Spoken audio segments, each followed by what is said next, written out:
வணக்கம் நேயர்களே. விநாயகர் சதுர்த்தி அன்று சிலையை எப்படி வாங்க வேண்டும் என்று பார்த்தால், களிமண்ணாக இருத்தல் வேண்டும். அதில் நிறங்கள் மஞ்சள் இல்லை ஆரஞ்சு நிறத்தில் இருக்க வேண்டும். மற்றொன்று தந்தம் இடது நோக்கி இருக்க வேண்டும்.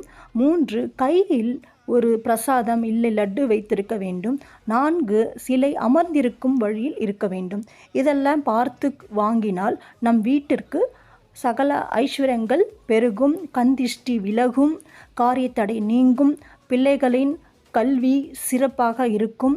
இதெல்லாம் பார்த்து வாங்கும்போது நம் வீட்டு வாசலிருந்து உள்ளே வரும்போது ஓம் கம் கணபதியே நமஹா என்று நம் வீட்டில் வைக்கும் சங்கல்பங்கள் நினைத்து அடுத்த வருடம் இதை கண்டிப்பாக நிறைவேறும் என்று மகா கணபதியிடம் மனதார வேண்டி உள்ளே அழைத்து வந்தால் மிகவும் நல்லது.